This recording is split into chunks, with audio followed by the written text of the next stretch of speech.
inestabilidad hemodinámica, es lo que te van a decir, inestabilidad hemodinámica. Y por semiología tú sabes, ¿dónde yo veo inestabilidad hemodinámica? En los signos vitales. Va a haber una presión baja, vamos a encontrar taquicardia, vamos a encontrar frecuencias respiratorias altas. Entonces, cuando ya compromete la estabilidad hemodinámica, ya se habla de taponamiento cardíaco.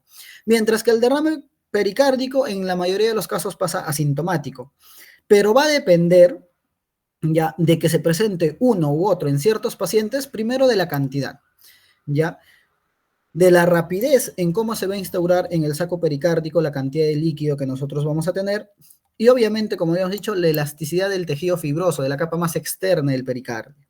Entonces, aquí ya podemos estar definiendo que un derrame pericárdico de instauración aguda o de instauración rápida con 200 cc ya empieza a generar síntomas, ¿ya?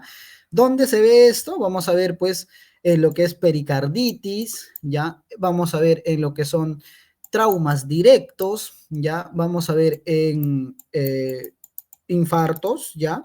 Pero que son recientes. Mientras que en la crónica, nosotros vamos a hablar de un taponamiento cardíaco, de un compromiso hemodinámico, cuando la cantidad de líquido excede los 2000 cc, ¿ya? Entonces, acá vemos que la cantidad varía, ¿ya? Y la rapidez de la instauración es la que nos da, pues. ¿Y dónde vamos a ver esto? En las neoplasias, ¿ya? Neoplasias, recuérdate. Las neoplasias son de crecimiento crónico, mientras que el resto de etiologías son más agudos. Entonces, vamos a ver que para nosotros diferenciar o entender esto, tenemos que hablar del fenómeno de última gota. ¿Qué nos dice el fenómeno de última gota? Hay una relación entre la presión, ya, entre la presión que va a ejercer, pues, este líquido y su volumen de acuerdo al tiempo, ya. Vamos a hablar de un derrame agudo cuando la presión sube de manera abrupta, es decir, sube de un momento a otro. Ahí el tiempo va a ser muchísimo más corto, ¿ya? Y la presión va a subir mucho más rápido.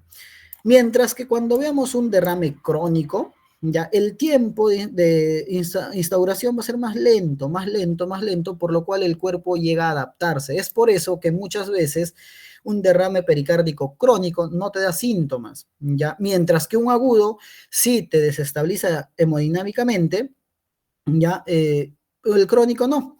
Y otra cosa que tienes que adicionar un derrame pericárdico para tú considerarlo taponamiento cardíaco es la alteración del llenado, es decir, diástole. Va a haber una alteración en lo que es la diástole. Y por obvias razones, que lo vamos a entender más adelante, va a haber una reducción del gasto cardíaco. Entonces, hasta ahí. La etiología, obviamente, como sabemos que el derrame pericárdico es lo primero que se nos va a presentar, tenemos que entender que todas las causas que nos generen derrame pericárdico en algún momento nos pueden generar un taponamiento cardíaco. Nos pueden condicionar un taponamiento cardíaco, nos van a llevar un taponamiento cardíaco. Entonces, la primera, ya, y la más común son las intervenciones cardíacas percutáneas. Ojo, hay una relación que dice que la pericarditis, ya, es la causa principal del derrame pericárdico. Por lo tanto, la etiología sería idiopática, ya, que lo vamos a ver más adelante. Pero dentro de ello, ya, lo que se ve o lo que la literatura te dice es que las intervenciones cardíacas percutáneas son el principal factor para el taponamiento cardíaco. Luego vamos a ver malignidad, es decir, neoplasias, dentro de lo cual ya vamos a ver que es más crónico, ¿no? La infección e inflamación acá abarca todo lo que es, todo lo que tenga que ver con el concepto de pericarditis, ¿ya? Cualquier tipo de pericarditis. Las complicaciones mecánicas de un infarto agudo de miocardio, y obviamente la disección aórtica, que esto es la más rara, pero es la más comprometedora, la que te lleva a la muerte, ¿ya? Entonces, hasta ahí ya vamos viendo qué es el derrame pericárdico, cómo se va dando y la etiología de por qué, ¿no? Vayamos a la clasificación. Ya, de por sí, vamos adelantando, un derrame pericárdico, para nosotros valorarlo, vamos a necesitar un ecocardiograma. Ya, no hay otra forma. Es decir, tú tienes que ver qué cantidad encuentras en el saco pericárdico. Por lo tanto, dentro de la clasificación, nosotros vamos a ver al derrame pericárdico propiamente dicho, lo vamos a clasificar de acuerdo al tamaño o la cantidad, leve, moderado y severo. Facilísimo, leve, menor de 10 milímetros o menor de 100 cc, moderado de 10 a 20 milímetros o de 100 a 500 cc, y severo cuando sobrepasa los 20 milímetros o mayor a 500 cc. Entonces, ¿dónde nosotros vamos a ver? Mira, aquí están las cavidades del corazón y acá nosotros vamos a ver, pues, esto llegaría a ser la pleura visceral porque está pegado al corazón y esto sería la pleura parietal, ¿no?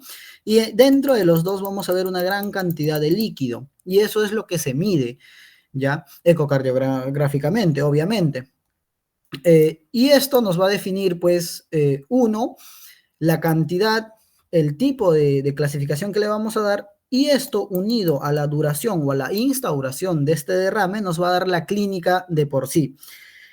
Hablamos de un derrame pericárdico agudo cuando la instauración es menor a una semana. Subagudo entre una semana a 3 meses, ¿ya? Y crónico cuando ya pasan los 3 meses. Entonces, hasta ahí, ¿alguna duda, alguna pregunta, chicos? Para empezar con fisiopatología.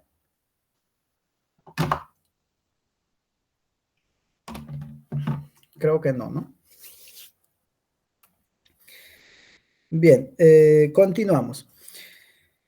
En la parte de fisiopatología es la parte más importante en lo que tenga que ver el tema de hoy. Si ustedes me entienden lo que es fisiopatología del derrame pericárdico, me están entendiendo la aparición de los síntomas, la instauración de los síntomas, cómo es que el paciente va a venir, qué signos vas a encontrar y cómo es que dentro del organismo vamos a encontrar mecanismos que van a intentar compensar, que a las finales eso también tú lo vas a poder ver.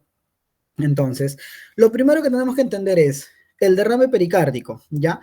Vamos a tener etiologías diversas que nos van a conllevar un derrame pericárdico. Recuérdate, mayor de 50 mililitros, ¿ya?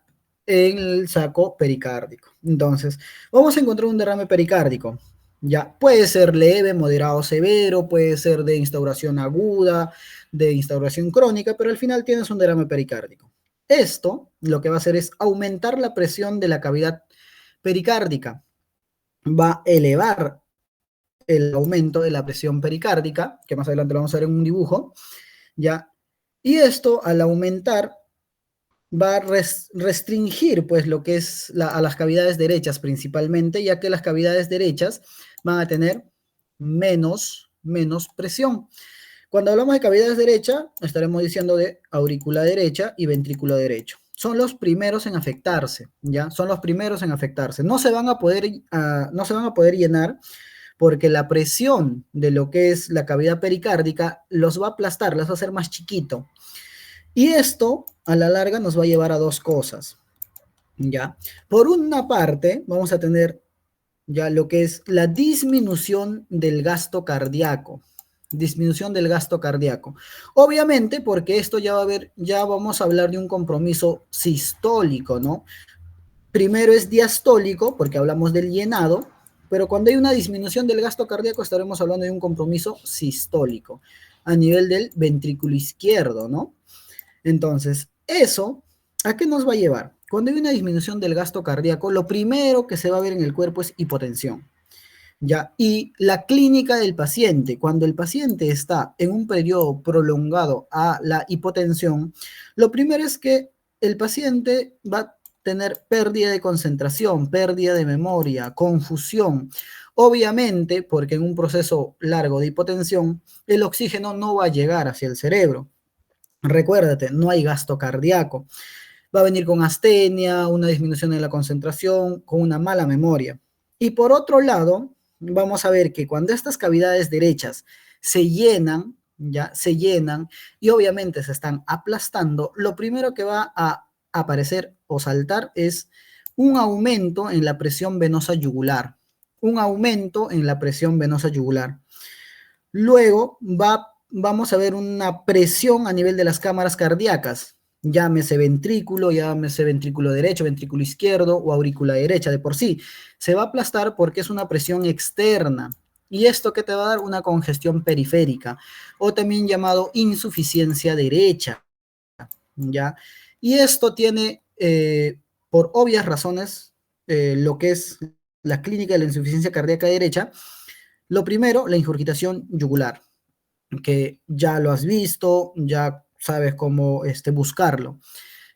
Y si eso continúa afectándose, vamos a ver hepatomegalia, ¿ya? Ahorita vamos a ver cómo se ve este proceso. También vamos a ver ascitis, ¿ya? Y finalmente, edema.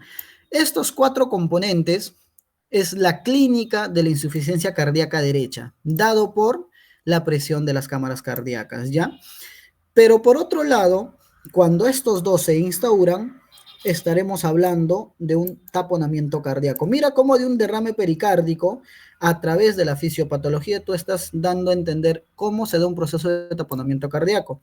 Pero claro, el cuerpo no se va a quedar tranquilo, va a intentar compensar esta falta del gasto cardíaco, esta presión, la presión de la vena yugular, va a intentar compensarlo. Lo primero que va a hacer es activar el sistema o el eje renina-angiotensina-aldosterona para elevar la presión. Ya que recuerda, estás en un proceso de hipotensión. Entonces, eso es lo primero que se activa a nivel renal, ¿no? Y otro es la activación del sistema simpático. ¿Qué hace el sistema simpático? Principalmente eleva el gasto cardíaco, eleva el gasto cardíaco. ¿Gracias a qué? A que a las fibras miocárdicas del corazón le dice late, entonces produce taquicardia. Y es lo que tú vas a encontrar. Vas a encontrar taquicardia gracias al sistema simpático, porque es un mecanismo compensatorio. Recuerda, el gasto cardíaco está disminuido, por lo tanto los latidos del corazón están lentos. Ya, eso en lo general está provocando una hipotensión y es por eso que se activa el eje renina-angiotensina-aldosterona. Entonces, eso es lo que vamos a ver acá. Imagínate, aquí está. Vamos a ver lo que es el ventrículo derecho, ventrículo derecho, aurícula derecha, aurícula izquierda y ventrículo izquierdo. Mira esto, está lleno, lleno, lleno, lleno de sangre. Entonces, tú lo primero que tienes que entender con un proceso de derrame pericárdico, ya, esta sangre va a generar presión y es lo primero que vemos. Presión de la cavidad pericárdica, es decir, va a empujar hacia adentro. Y el primero en afectarse es el ventrículo, bueno, el eje derecho del corazón, ventrículo derecho y aurícula derecha. ¿Por qué? Porque la presión que estos resisten es mínima, ¿ya? Y recordando un poquito de funciones del corazón, donde nosotros vamos a ver la desembocadura de la vena cava va a ser en la aurícula derecha y esta va a pasar al ventrículo derecho. Entonces, imagínate que la presión empuje, empuje, empuje, haciendo que esto se haga más pequeño, esto se haga más pequeño y la sangre que regresa ya no tiene a dónde entrar. ¿Por qué? Porque se ha tapado prácticamente y la presión está haciendo que esto sea cada vez más pequeño. Es por eso que la sangre primero dilata la vena cava y finalmente pues regresa porque no tiene dónde entrar. Regresa y es ahí donde tú ves la presión venosa yugular, porque la sangre no tiene dónde entrar, ingresa o regresa nuevamente por el lugar donde ha venido, principalmente venas, y es el primer signo que tú vas a ver, ¿no? Que es la presión venosa yugular. ¿Entiendes ahora por qué? Hay una presión venosa yugular porque las cavidades derechas del corazón ya han colapsado, han llegado a su límite, no llenan más. Y la sangre que está viniendo tiene que regresar, no tiene otra opción. Entonces ahí vamos a ver la presión venosa yugular. Y a este proceso, ¿cómo se le llama? A este se le llama interdependencia ventricular o efecto de Verne, ¿ya? ¿Qué te dice esta interdependencia? Que lo primero, cuando la cavidad pericárdica se llena, es el colapso del ventrículo derecho, ¿ya? Que a su vez va a afectar obviamente a la aurícula derecha y va a hacer que la sangre venosa retorne porque no tiene lugar a dónde ir. Y dentro del corazón, ¿qué está pasando? Uno, agrandamiento del tabique interventricular, ¿ya? Y cuando la sangre llena el ventrículo derecho, no va a tener otra cosa como mecanismo de escape, empujar y presionar al ventrículo izquierdo. ¿Y quién inyecta la sangre en el corazón? Obviamente es el ventrículo izquierdo, ¿no? Recordándote, sale por acá por el callado aórtico. Y te das cuenta que indirectamente el ventrículo derecho está afectando al ventrículo izquierdo, por lo tanto la cavidad del ventrículo izquierdo se hace más pequeña, por lo tanto no tiene mucha sangre que inyectar. Es por eso que vamos a ver una disminución del gasto cardíaco. Poco a poco la sangre que debería ser expulsada en su totalidad no llega, no hay, ¿no? Se va apagando poco a poco, se va llenando. Entonces, es por eso que vemos hipotensión, disminución del gasto cardíaco, porque la sangre que debería salir eyectada sale muy disminuido, porque el ventrículo derecho está aplastando el ventrículo izquierdo. Es por eso que lo segundo que nosotros vamos a ver es la hipotensión, la hipotensión. Y por otro lado, cuando veamos que la cavidad pericárdica se llena, ¿ya? Uno va a comprimir en su totalidad al corazón, haciendo que el efecto del latido disminuye con el tiempo. Uno, porque no hay gasto cardíaco, y dos, por la presión misma del saco que se va llenando. Es por eso que también vamos a ver ruidos cardíacos disminuidos. Y si alguien ha leído o alguien ha visto, estos tres forman la famosa triada de Beck, ¿ya?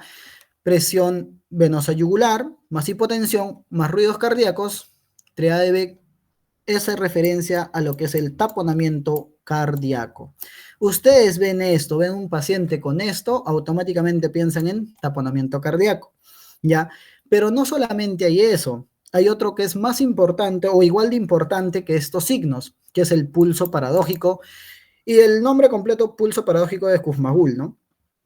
O algunos le dicen respiración de Kussmaul, ¿ya?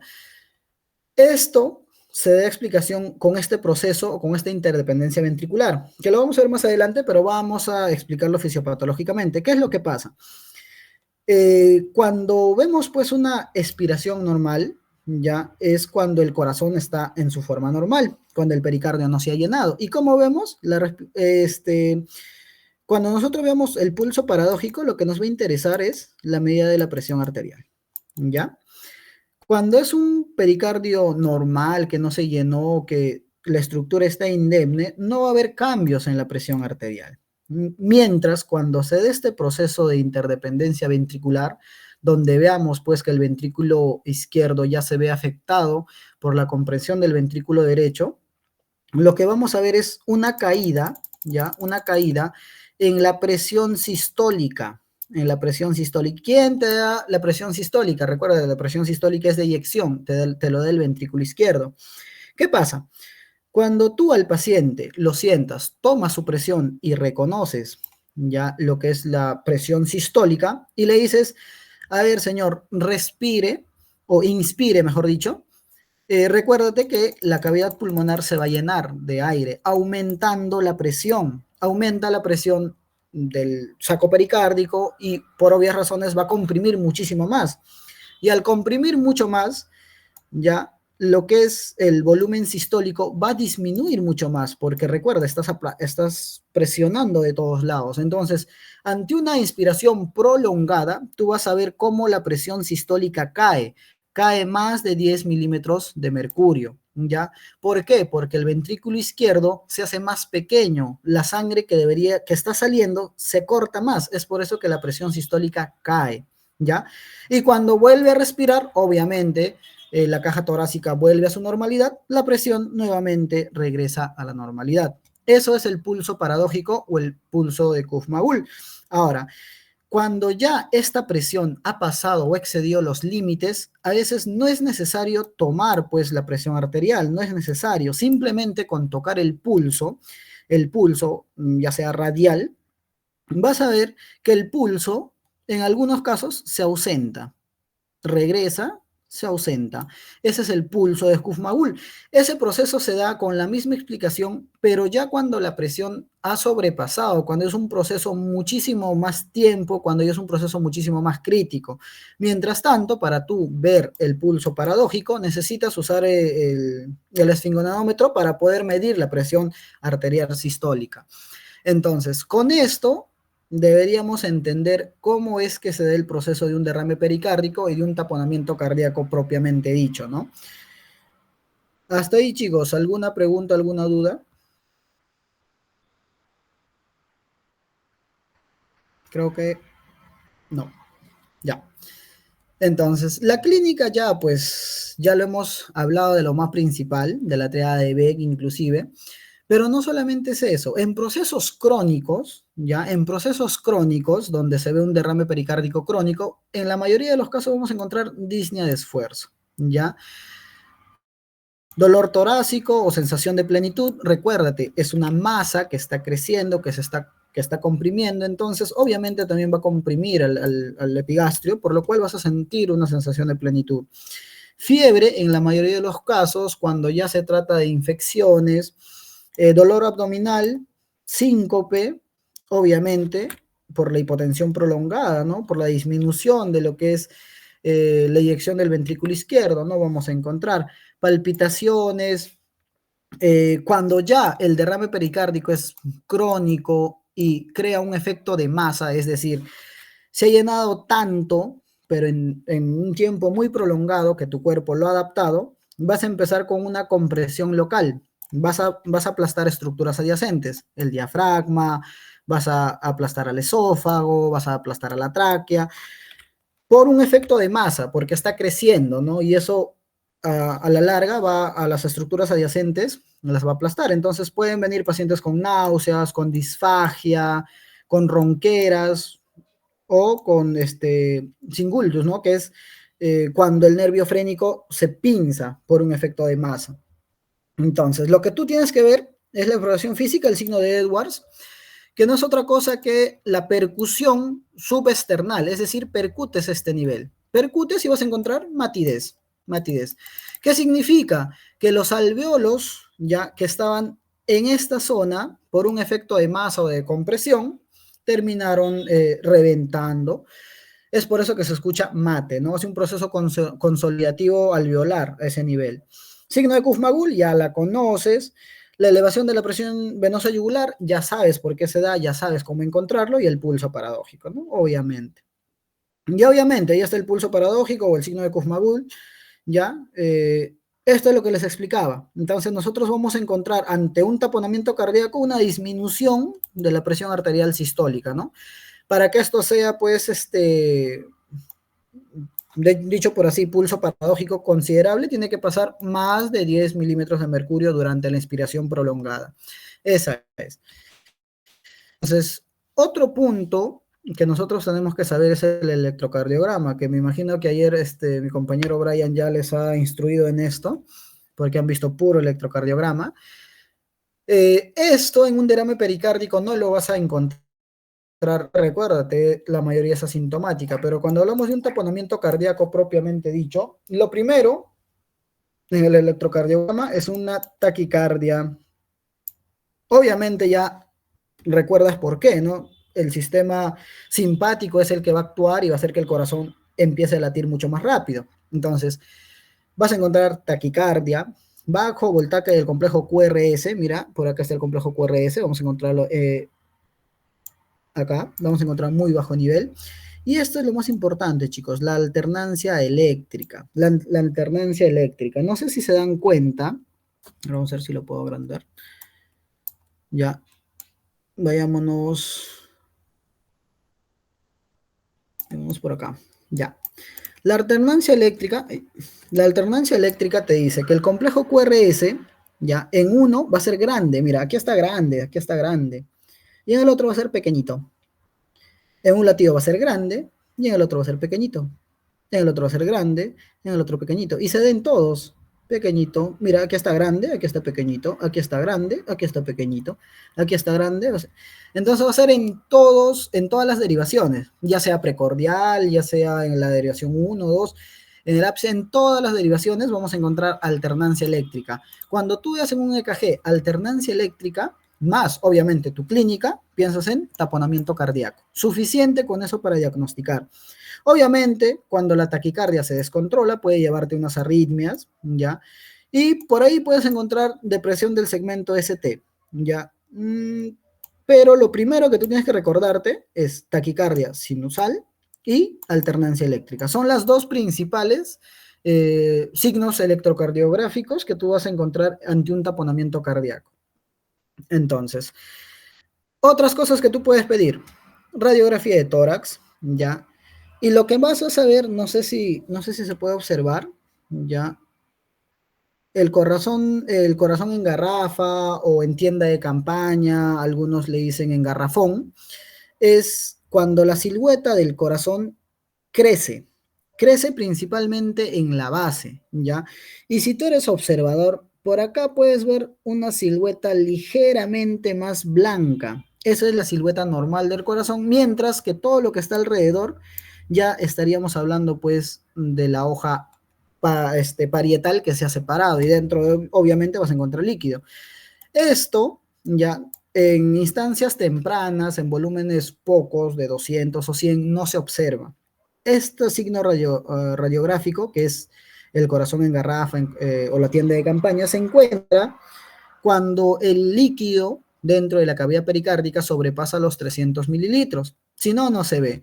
Si bien es cierto, la radiografía de tórax nos va a ayudar en un primer momento para descartar otras patologías, si nosotros vemos esto, también ya podemos pensar, ¿no? Mira, el corazón está agrandado, está agrandado. Y se habla así porque tiene una forma de botella, de garrafón, ¿no? Y su tapita. Es por eso que le dicen así. Eh, otro, otra ayuda diagnóstica que nosotros podemos pedir es la tomografía computarizada de tórax, que esta, a diferencia de la radiografía, ya va a ser mucho más explícito en lo que nosotros vamos a encontrar, ¿ya? Podemos encontrar lesiones extracárdicas, es decir, fuera del corazón, podemos encontrar si el corazón o el pericardio ya está fibrosado, vamos a encontrar el grosor del pericardio, por lo tanto nos puede ayudar a saber cuánto de líquido podemos tener. La calcificación o la fibrosis del pericardio también es importante. Nos va a ayudar a lo que es la composición del líquido pericárdico, gracias al componente o a la medición UH, que es la que usan para definir, pues, ante un taponamiento cardíaco, a qué nos estamos enfrentando. Si es kilopericardio, de acuerdo solamente a la cantidad. Si es trasudado, si es exudado. Trasudado, recuérdense, ante un proceso inflamatorio, ¿ya? Ya lo habrán visto.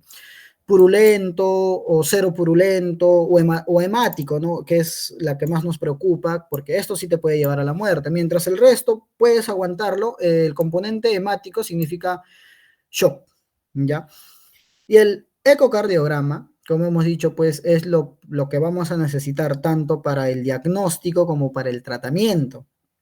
Es la que nos va a dar en vivo, en tiempo real, qué cavidades del corazón están comprometidas, cuánto líquido hay, podemos ver qué cavidad ha colapsado. Por ejemplo, acá ha colapsado el ventrículo derecho, vamos a ver la instauración, si es aguda, si es crónica, como habíamos visto, si hay si hay un colapso a nivel de los atrios. También vamos a ver pues la dilatación de la vena cava. Recuérdate que la vena cava se va a dilatar en un proceso porque la sangre venosa regresiona, ¿no? Regresa. Eso te ayuda a ver el electrocardiograma y obviamente la cantidad que hay. Y es la que te va a hacer el diagnóstico, ¿ya? Y el tratamiento. Mm, Pero obviamente que como estamos en San Guachito, muchas veces no hay ecocardiograma, entonces te vas a ayudar de la clínica, una radiografía de tórax y por ahí una tomografía, ¿no? Porque el ecocardiograma es poco complicado de conseguir. Entonces, cuando hablamos del tratamiento, nosotros tenemos que ver, es un paciente que ya me llega con toda la clínica, ya lo diagnostiqué, ya se instauró, sé que es un taponamiento cardíaco. Yo me pregunto, ¿es un paciente hemodinámicamente estable? Es decir, sus signos vitales están ok, están excelentes, están ok. Entonces, yo no tengo por qué meterle mano, simplemente suero. Es decir, lo hidrato, lo hidrato, lo hidrato. ¿Para qué? Para aumentar precarga. Es decir, le voy a meter más cantidad de fluido para que esas venas de por sí tengan una presión adicional externa e intenten ingresar al corazón, haciendo que el corazón no colapse, ¿ya? Pero si tú le metes diuréticos, la poca sangre que vamos a encontrar ahí, lo vas a botar. El poco líquido que vamos a encontrar, lo vas a botar. Por lo tanto, esta cavidad del corazón se hace más chiquito.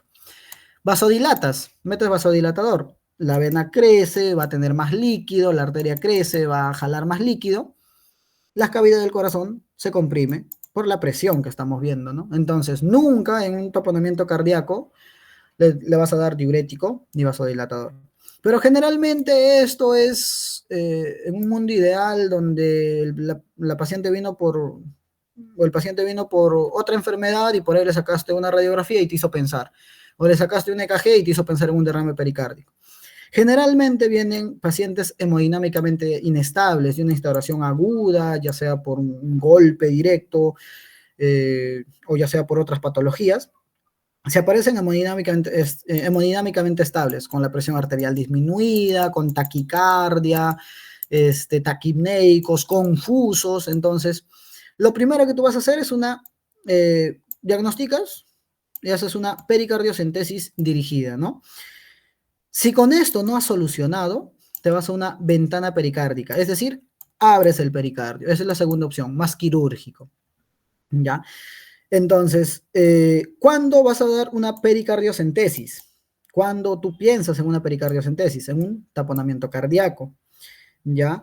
En un derrame pericárdico sintomático que no haya respondido a esto, ¿ya? Que tu paciente llegó hemodinámicamente estable, estaba ahí tranquilo y de un momento a otro sus funciones vitales empezaron a bajar pese a que le estás poniendo suero, ya piensas en una pericardiocentesis, ¿ya? Ante una sospecha de etiología bacteriana o neoplasia, ¿ya? Esto obviamente para sacar el líquido y estudiarlo, ¿no? Y cuando no piensas o no vas a tener cuidado al hacerlo, cuando tienes un INR mayor de 1.5, es decir, puedes tener sangrados, ¿ya? Y obviamente cuando las plaquetas estén menos de 50.000 por el riesgo de sangrado, ¿no? Y el gol estándar para tú tratar el taponamiento cardíaco es el drenaje quirúrgico.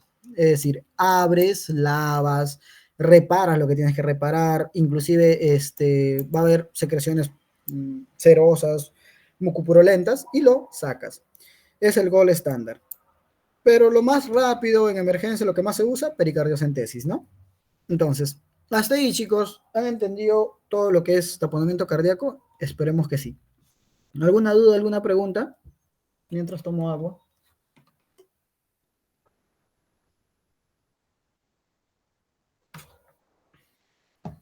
Ya. Entonces vayamos segunda, a la segunda patología de todo lo que conlleva enfermedades pericárdicas. Ya, la pericarditis aguda, ya, es un síndrome de carácter inflamatorio, ya, que se puede presentar con o sin derrame pericárdico. Esto, ¿quién lo instaura? Obviamente, el tiempo y si es agudo, si es crónico y la cantidad, obviamente ya hemos visto, ¿no? Que es un derrame pericárdico. Entonces, como síndrome inflamatorio, nosotros ya conocemos la patología de cómo se da.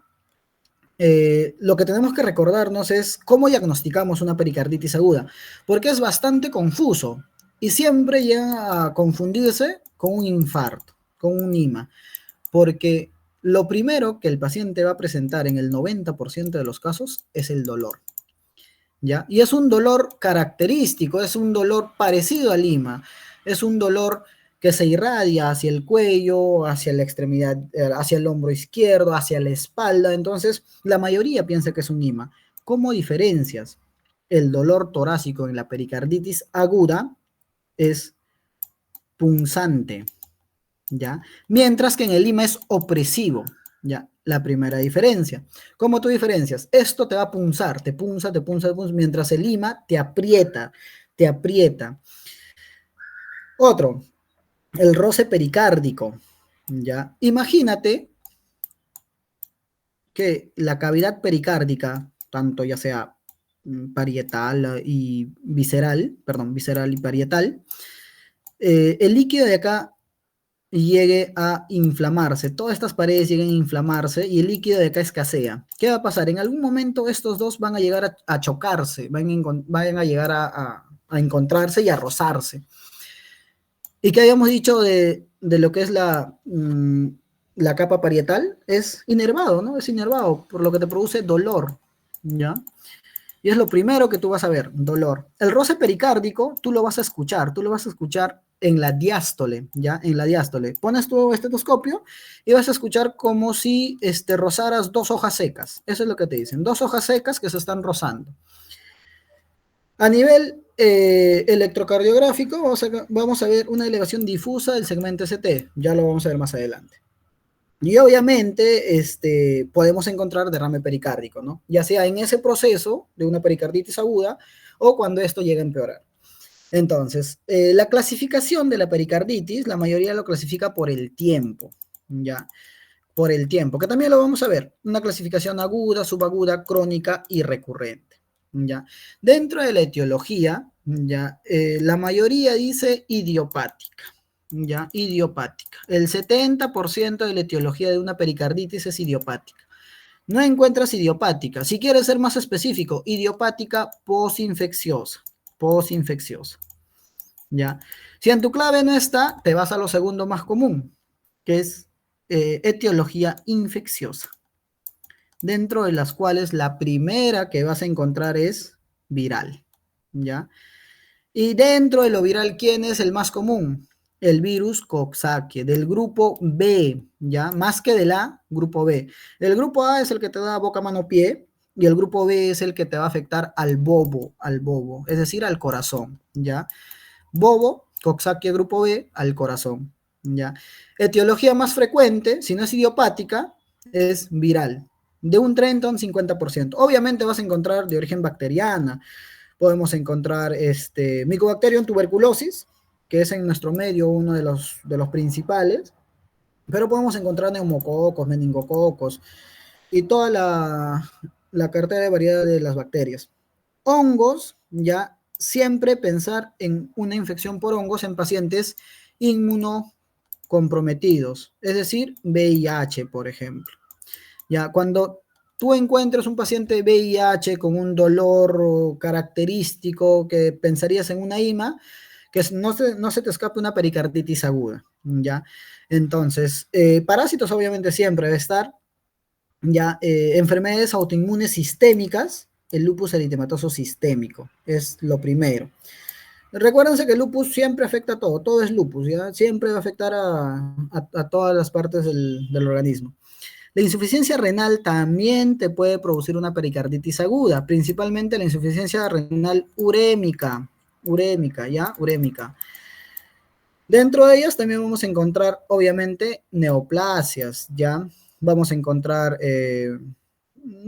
tumores hacia el pericardio, podemos encontrar tumores secundarios del pulmón que ya se van a extravasar, inclusive pueden hacer metástasis o tumores de la mama que también van a afectar, o linfomas que se van a ubicar en ese lugar, también pueden generar una pericarditis aguda. Otras causas ya no es tan común, pero dentro de las cuales la que más preocupa es la disección aórtica, ya que esta sí te va a llevar un sangrado muy rápido, muy instaurado, y te puede llevar a la muerte, ¿no? Y ya cuando nosotros hablamos, pues, de una causa secundaria, una etiología secundaria, vamos a ver, secundaria un trauma o iatrogenia, ¿no? Podemos encontrar en lesiones directas, penetrantes hacia la caja torácica, donde por ahí te lleves un pedazo de pericardio y esto se inflama y te va a generar un cuadro de pericarditis aguda. Podemos tener por radiación, inclusive por contacto a agentes contaminantes, ¿ya? Entonces, otra cosa que tenemos que hablar de acá es la clínica, ¿ya? Diferenciarlo. El dolor torácico es lo primero que tú vas a tener. Y ya hemos dicho, ¿no? Tipo hincada. Como habíamos dicho acá, es punzante, ¿ya? Es la gran diferencia con el infarto de miocardio. Ahora, otra característica, este dolor de la pericarditis cambia con la respiración, ¿ya? Si el paciente se pone de cúbitos, es decir, se echa, el dolor aumenta. Se sienta, ¿ya? Se sienta y el dolor disminuye. Cuando cambia de postura, cuando cambia de postura es cuando el paciente se echa, el dolor aumenta y cuando se sienta disminuye. En la respiración es cuando el paciente inspira, ¿ya? Cuando el paciente inspira, el dolor aumenta y cuando expira, obviamente, el dolor disminuye. Entonces, ahí es donde tú te vas a dar cuenta que el infarto no trae estas características, por lo mucho te trae el dolor, ¿no? Que es opresivo, y la irradiación. La irradiación en la pericarditis sí es igual al del infarto, pero tiene otras características que ya te alejan de lo que es infarto y te hacen pensar en una pericarditis, ¿no? El cambio en la respiración, en cambio en la postura. El roce pericárdico, ya hemos dicho, tú lo vas a encontrar a nivel de tu fonenoscopio, estetoscopio, y hay el signo de Edward, que ya hemos dicho, ¿no? Que es la matidez subescapular por un compromiso alveolar, ¿no? Ya lo habíamos explicado, por un compromiso alveolar. En el EKG, ¿qué se encuentra? En la mayoría de los pacientes que presentan una pericarditis aguda, ya obviamente, por la inexperiencia que tenemos, vamos a pensar, es un infarto, le hay que sacar un EKG, ya está bien. Porque acá es donde tú te vas a dar cuenta la diferencia. En la mayoría de los pacientes vas a encontrar una alteración a nivel del EKG en la pericarditis. Lo primero que tú tienes que diferenciar es que se va a dar por estadios. Ya, estos estadios se van a dar de acuerdo a la instauración de la pericarditis y mientras más tiempo pase, el cuerpo va a volver a la normalidad. Entonces, lo que primero y lo que más te preguntan es el estadio 1. ¿Cómo encuentras el estadio 1? Ahí vamos a encontrar una elevación cóncava y difusa del ST. Mira, aquí está el complejo ST. ST. Y esto se va a elevar, pero es una elevación cóncava, es decir, hacia afuera. Recuérdate, ¿ya? ¿Por qué? Porque en el infarto, en el lima, también hay una elevación del ST, pero es una elevación convexa, ¿ya? Yo me recuerdo así, pericarditis, carita feliz, porque es cóncava, es hacia arriba. Infarto, carita triste, porque es convexo. Ahí te das una diferencia electrocardiográficamente hablando de pericarditis e infarto. Ahí se eleva hacia arriba. También vas a ver una depresión del PR, pero eso ya es de acuerdo a los estadios. Lo primero que tú vas a ver en el estadio 1, que son los primeros días de instauración de pericarditis hasta las 2 semanas, vas a ver eso lo que te comento, ¿no? Una elevación del ST, pero una elevación cóncava. Ya luego va a pasar pues hasta la tercera semana, por ahí, el ST vuelve a su normalidad, pero la onda T se aplana o disminuye, ¿ya? Y es difuso, ¿por qué? Porque se va a ver en diferentes partes del EKG, o sea, en la mayoría de las derivaciones vas a encontrar esto. El estadio 3, ya cuando ves la onda T negativa, y el estadio 4, ya es a partir de los 3 meses, es cuando todo vuelve a la normalidad. Generalmente, ¿cuál vas a ver? El estadio 1, porque es donde más se presenta el dolor y obviamente la preocupación del paciente, y electrocardiográficamente vas a encontrar esto. ¿Qué más puedes pedir?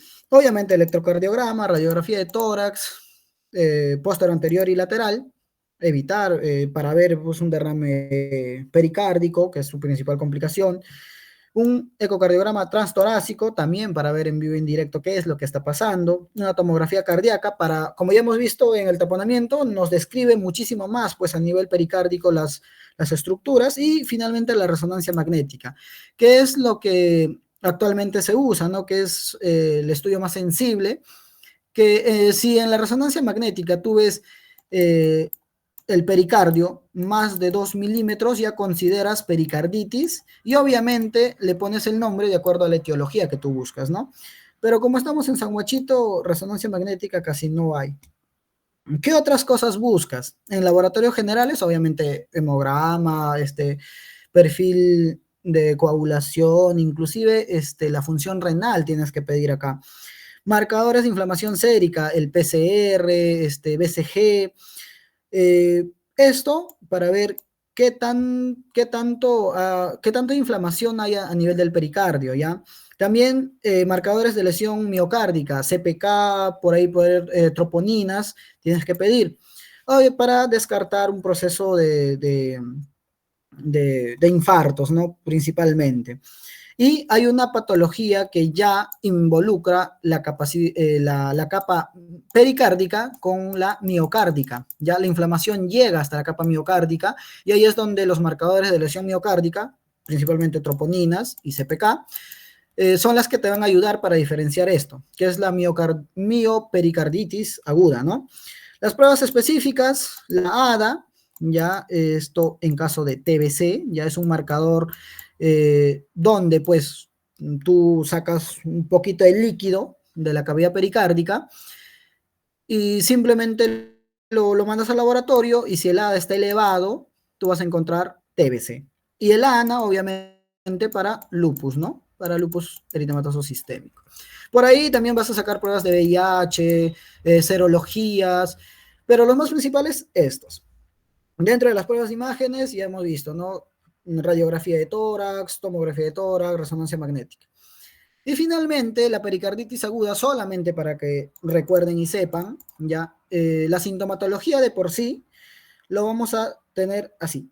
El paciente viene con una infección, ya, con una infección de vías superiores, de vías respiratorias superiores, ya, llámese rinofaringitis, llámese gripe, o en la mayoría de los casos viene con procesos diarreicos. El paciente semanas antes tuvo diarrea, diarrea, diarrea. Ya se cura, el paciente se cura de este proceso y va a pasar de 4 a 6 semanas. No va a tener ningún síntoma, va a estar tranquilo, sanó. Aparecen los síntomas de la pericarditis y es a lo que nosotros vamos a llamar pericarditis aguda. Es decir, el paciente que ha tenido pues un antecedente de infección de vías respiratorias superiores o de un proceso diarreico que se sanó y estuvo tranquilo por un mes y medio, y de pronto aparece el dolor de pecho, aparece con cuadro de derrame pericárdico, eso es una pericarditis aguda, ¿ya? Pero si el paciente ha tenido esto de por sí y se ha instaurado una pericarditis aguda y no se ha resuelto, es decir, sus síntomas van a seguir más de 4 a 6 semanas, se le llama pericarditis incesante. Y la pericarditis crónica ya es cuando estos síntomas de pericarditis, la opresión en el pecho y todo lo demás, ya sobrepasan los 3 meses. Lo importante que tú tienes que saber es cómo se instaura una pericarditis aguda, cuando se le llama incesante, cuando es de 4 a 6 semanas, y cuando ya pasa los 3 meses, se le dice pericarditis crónica. En algo cambia lo que es la etiología, la fisiopatogenia, lo que es la complicación, no, es solamente el nombre de los tiempos. Entonces, recuérdate, pericarditis, estamos hablando de una inflamación a nivel del pericardio. Por lo tanto, el tratamiento inicial van a ser AINES, ¿ya?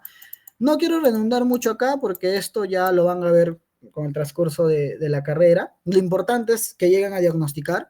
El primer AINE de preferencias es la aspirina a dosis de antiinflamatorio, luego menos ibuprofeno y la colchicina. La colchicina es importante para evitar recidivas, es decir, para que al paciente que ya se ha instaurado una pericarditis aguda no le vuelva a dar. ¿Ya? Y después ya se trata la causa etiológica, si es lupus, por ejemplo, una causa autoinmune, se le da corticosteroides, o a la falla de estos dos, ¿no? Y aquí está el resumen de QX de pericarditis aguda, todo lo que hemos hablado. Lo que se ha agregado acá, ya, lo que se ha agregado es esto, ¿no? El criterio de hospitalización. ¿Cuándo hospitaliza una pericarditis aguda? Cuando hay una fiebre de 38 grados, ya por más de 3 días, ya un curso subagudo, es decir, menos de 6 semanas, compromiso hemodinámico, es decir, taponamiento cardíaco, cuando ya hay una complicación, inmunosupresión, pacientes con TB, con VIH, un trauma agudo, tratamiento con anticoagulantes, recuérdate el INR, ya el INR, o si está tomando alguna pastilla, warfarina, heparina, y la elevación de troponinas, ya te había dicho, ¿no? Porque tú piensas en una miopericarditis, es decir, una afección al miocardio, que esto sí, pues ya se puede considerar un paso al infarto y esto sí puede ser mortal. Por eso ya, ¿quién te va a ayudar? Troponina y CPK, ¿no? El tratamiento es lo mismo, las complicaciones, vamos a ver la pericarditis constrictiva, que lo vamos a ver más adelante, que no es otra cosa que ya cuando de un proceso crónico, de un proceso agudo pasa a un proceso crónico, el pericardio se fibrosa, se fibrosa. Es decir, se hace duro, y eso ya te va a traer otras complicaciones, como hemos visto el signo de Kussmaul, por ejemplo. Y el taponamiento cardíaco, ¿no? Que es el signo que ya hemos visto, que es la complicación más común, que es la que hemos visto. Entonces, eso sería pericarditis aguda. Y dentro de pericarditis aguda, chicos, otra pericarditis de importancia es la pericarditis tuberculosa. Más en nuestro medio, que hay tuberculosos un montón. ¿Cómo es la patogenia y todo lo demás? Es igualito a la pericarditis aguda. agregándose ciertas características para nosotros diferenciar una pericarditis aguda de una tuberculosa. Es básicamente una enfermedad tuberculosa extrapulmonar, porque recordemos, tuberculosis en el pulmón siempre la vamos a tener. Ahora, ¿en qué contexto se da? Normalmente solamente va a afectar de 1 al 2% de la población sana.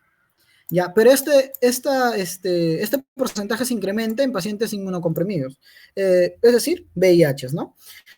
La fisiopatología, eh, acá lo que vamos a intentar explicar es cómo ya de una TB pulmonar llega hacia el corazón, hacia el pericardio. Y obviamente es vía hematógena, ¿ya? Hematógena o vía linfática. Pero primero es la vía hematógena, a través de los vasos pulmonares. Es donde el Mycobacterium tuberculosis pasa y llega hacia el pericardio y ya comienza todo ese proceso. El otro proceso es linfático, que es menos común. Esto me recuerdo bastante porque en mi rotación el doctor Villarreal nos preguntó y nadie sabía responderlo, ¿no? De cómo del pulmón ha llegado hacia el corazón y no sabíamos. Y en la pericarditis tuberculosa lo que nos importa son los estadios o la etapa de cómo se da la patología.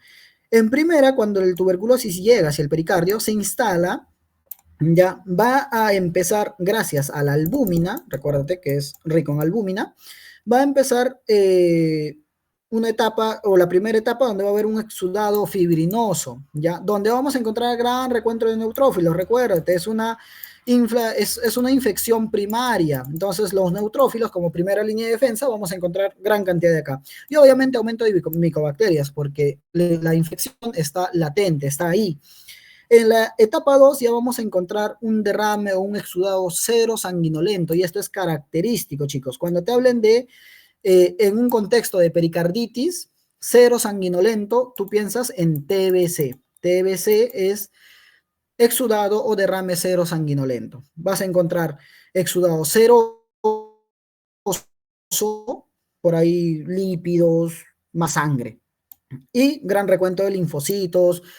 Por ahí tienes que descartar micobacterias. Ya en la tercera etapa ya vamos a ver que estos derrames se van a ir absorbiendo. Y lo que te va a quedar es lo segundo que tú vas a encontrar en una infección de TBC, que son los granulomas caseificantes, es decir, como si fueran nódulos llenos de gas, hueco, prácticamente llenos de gas. Es lo que vas a encontrar. Y en la última etapa, básicamente, estos huecos se van a llenar de tejido fibrinoso y se van a calcificar. Esto es el proceso que te da una TBC. Entonces, ¿cómo diagnosticas? El diagnóstico, vas a encontrar toda la sintomatología de la pericarditis, ya aumentado a la sintomatología tuberculosa. En un contexto de que te dicen, ¿no? Paciente que tiene un hermano con TBC o está en hacinamiento, con una tos de hace 2 semanas, con una pérdida de peso, con fiebre, el dolor, obviamente característico de la pericarditis, la disnea, todo lo que hemos visto, lo clínico, más lo que es propio de la tuberculosis. Con eso ya piensas en una pericarditis tuberculosa. Ya en la ecocardiografía, lo que vas a tú observar para diferenciar de una pericarditis aguda de una tuberculosa es esto, que es el famoso signo del corazón velludo. Estos son rezagos fibrinosos en lo que es el pericardio, ¿ve? Y como si fueran pelitos, que son rezagos fibrinógenos de esto que estábamos hablando, ¿no? Que son los casiomas, es lo que lo que el tuberculosis deja. Es lo que vas a ver en el ecocardiograma. ¿Qué se hace para nosotros diagnosticar pericardiocentesis? Obviamente dirigido, ya donde tú vas a ver el exudado purulento o puro sanguinolento o cero sanguinolento, gran cantidad de proteínas, linfocitos en la segunda etapa. Vamos a encontrar el ADA, que es la adenosina desaminada. Esto lo vas a encontrar en una pericardiocentesis. Cuando el ADA está más de 30 a 60 unidades, valor laboratorial, piensas en TBC automáticamente. Tratamiento, obviamente, antituberculosos, ya corticoides de segunda línea, la pericardiocentesis terapéutica, eliminas la mayor cantidad de líquido posible, y si en caso esto ya falla, pues te vas a una operación de pericardio, ¿no? Que es más quirúrgico. Y por último vamos a tener lo que es la pericarditis constrictiva, que también va a cumplir con la misma patogenia de la pericarditis, más la característica crónica. Es decir, la inflamación es tanto tiempo que el pericardio se llega a calcificar, se pone duro como una piedra. Se hace el tejido de fibrina es la que va a reparar y se va a calcificar. ¿Cuándo dices que es una pericarditis constrictiva? Cuando encuentres el pericardio más de 2 milímetros. El diagnóstico, clínica de falla cardíaca derecha. Esto ya lo hemos hablado. ¿Dónde también ves clínica de falla cardíaca derecha? En taponamiento cardíaco. ¿Qué vas a ver? Ingurgitación yugular, ascitis, edemas, hepatomegalia, esplenomegalías, el signo de Kuffman-Gul, ya hemos visto cómo es, ¿no? Todo eso lo vas a ver en una pericarditis constrictiva, ¿ya? Vas a pedir de primera mano rayos X, ecocardiograma, vas a ver los mismos hallazgos en una pericarditis, solamente que inclusive en la TAC vas a ver pues cómo está calcificado ese tejido pericárdico, ya, ya sabes por qué. Y finalmente el tratamiento es sacar ese tejido calcificado, porque ya no hay de otra, ¿no? Ya no hay. Y si el paciente no cumple con el tratamiento quirúrgico, no tiene varias operaciones y es adulto, no puede acceder a un tratamiento quirúrgico, el tratamiento médico es con diuresis, ¿no? Ya es más manejo renal, ¿no? Le pones diálisis para evitar la sobrecarga, pues para evitar la sobrecarga. Entonces, el manejo quirúrgico de primera elección para una pericarditis constrictiva es retirar el tejido fibrosado y el manejo médico ya lo sabes, ¿no? Entonces, hasta ahí, chicos, alguna pregunta que con esto hemos culminado. Solamente tengo 6 preguntitas como para prepararles. Ya, y no sé si Anderson está y me puede ayudar con estas preguntas, que son sumamente sencillas. Y al primero que lo responda le voy a aumentar un punto en el examen que va a dar. Y así van sumando los que deseen, pues ya saben que los EDAS o los exámenes son sumatorios, ¿no? Así que anímense. No sé si Anderson está por ahí. Sí, sí, Fidel, dígame. Ya, Vamos ¿podemos en cuanto empezar? a No las sé. preguntas. Claro, A ver, para que se... disculpa, ¿son las mismas preguntas que me pasó por interno? No, son completamente diferentes. Ah, sí, ya me acabo de dar cuenta. Sí, Sí, son ya. completamente diferentes. La mayoría de estos son casos clínicos que ya lo vamos sacando. Entonces, yo les voy a tratar de ayudar con la primera parte y ustedes me dan la respuesta, los que se animan, ¿ya? Varón de 45 años, fumador moderado, acude por dolor torácico de 2 días de evolución, niega fiebre. El EKG muestra una elevación difusa, no transitoria del segmento ST con concavidad. Entonces, EKG, yo me imagino, ¿no?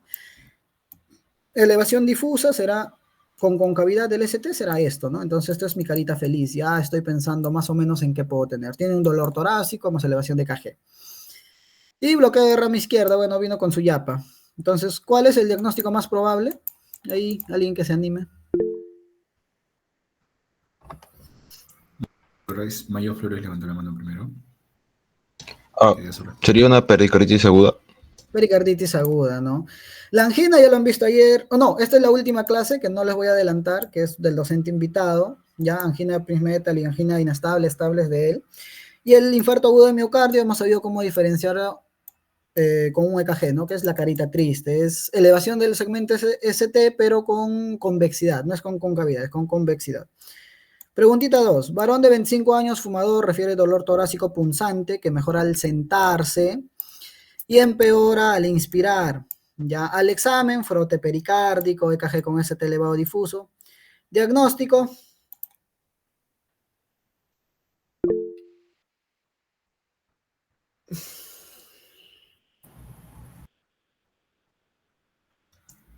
Morales Sería Gloria. una pericarditis aguda también. Pericarditis aguda también, súper sencillo, ¿no? Mira, viene con un dolor torácico, característica del dolor punzante, se mejora cuando se siente el paciente, empeora cuando inspira, frote pericárdico, clásico, ya hemos dicho. EKG con ST elevado, ya está, pericarditis. Inclusive si no te decían EKG, ya pensabas en una pericarditis. Vamos con la pregunta número 3. Hombre de 28 años acude a urgencias por dolor torácico punzante que aumenta al inspirar y mejora al inclinarse hacia adelante. En el EKG se observa elevación difusa del ST con depresión del segmento PR, no hay antecedentes de cardiopatía. Otra vez, ya bueno, esto creo que se coló. Ya, yo lo pongo ahí, pericarditis aguda, ¿no? Que está súper sencillo. Vamos acá, chicos. Mujer de 45 años, con antecedentes de lupus. Presenta disnea intensa, hipotensión, ingurgitación yugular y ruidos cardíacos apagados. La ecocardiografía muestra derrame pericárdico con colapso diastólico del ventrículo derecho. ¿Cuál es el manejo inicial más apropiado? ¿Alguien se anima? Vega Rojas, levanta la mano. Bueno, ante esto se realizaría la B, realizar una pericardiocentesis urgente. Exacto. Justamente acá te dice la tríada de Beck, ¿no? Hipotensión, ruidos cardíacos apagados, ingurgitación yugular. Tríada de Beck, ¿en qué piensas? En taponamiento cardíaco. ¿Qué haces cuando ya hay hipotensión, cuando hay una inestabilidad hemodinámica? Pericardiocentesis.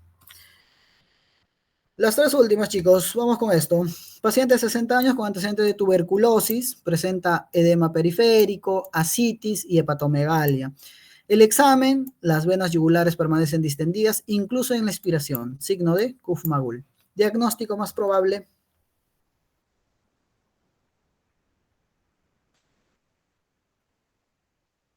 ¿Alguien se anima?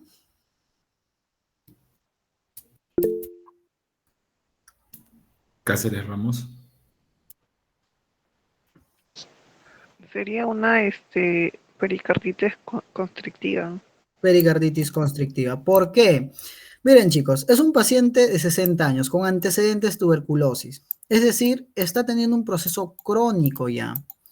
Todo esto ya nos habla pues de un proceso de insuficiencia cardíaca derecha, ¿no? Hepatomegalia, edema periférico, ascitis. Además, aquí está el dato, ¿no? Dice que las venas yugulares permanecen distendidas incluso en inspiración. Es decir, esto ya es de larga data, ¿ya? Porque el Kuffmagul, cuando inspira, generalmente debería volver a la normalidad. ¿Y quién te habla, pues, de una pericarditis de larga data, crónica, cuando ya está fibrosado ese tejido? Por eso es que esto no vuelve a la normalidad, es una pericarditis constrictiva. Pues entonces la clave sería la B. Esto, chicos, varón de 50 años acude por disnea progresiva y fatiga. La eco muestra derrame pericárdico importante sin signos de taponamiento. No hay fiebre ni dolor. ¿Qué podrías pensar? Vega Rojas nuevamente. ¿Pueden, ¿pueden hacerlo dos veces, ponente? Ah, sí, ¿No hay problema? sí, Ya, sí. ok. Vega Rojas. Bueno, sería la neoplasia. Neoplasia. ¿Alguien de otra respuesta por ahí? Mayo Flores, levanta la mano. Trauma torácico. Trauma torácico, ya. ¿Alguien otro se anima?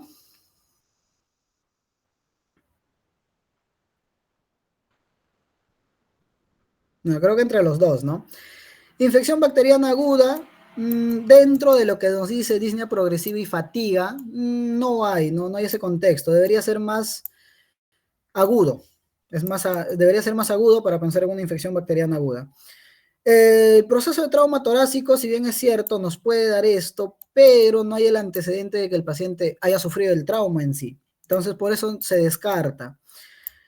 Entonces, lo único que nos queda es la neoplasia. Cuando hay una disnea progresiva, una fatiga, un derrame pericárdico, aquí está el dato, un derrame pericárdico, pero que no te lleva a taponamiento, recuerda, el derrame pericárdico puede ser agudo y puede ser crónico. En el proceso agudo vas a tener todo lo que son infecciones bacterianas, las pericarditis, ¿qué más vas a tener? Los traumas. Acá se va a instaurar rapidísimo lo que es el taponamiento cardíaco. Mientras cuando hay un proceso crónico, un derrame cardíaco de proceso crónico, acá se va a llenar, el cuerpo lo va a adaptar. ¿Dónde se da? En las neoplasias.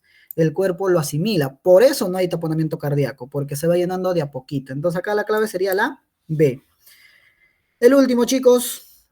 Mujer de 35 años en diálisis crónica. Diálisis crónica. Presenta dolor torácico y roce pericárdico. El eco confirma derrame pericárdico leve. ¿Cuál es el tratamiento de elección? ¿Alguien?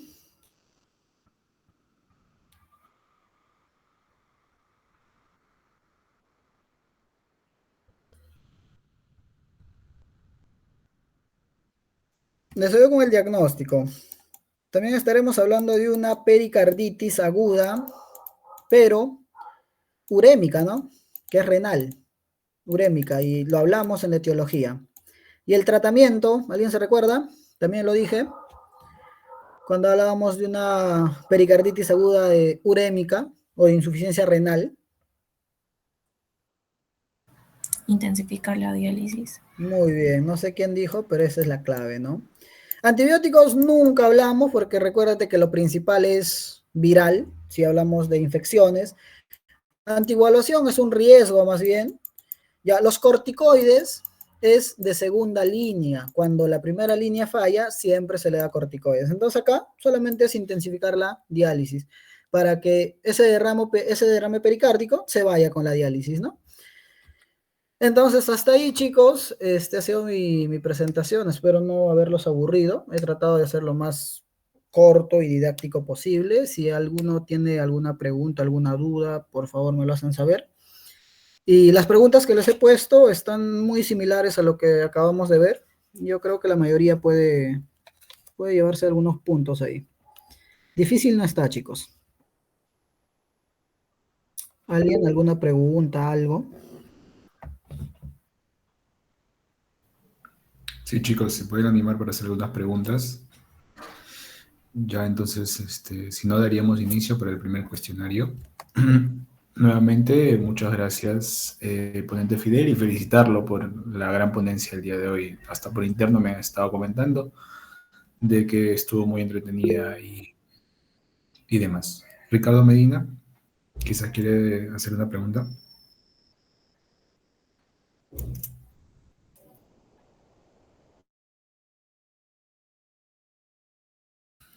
No se vayan.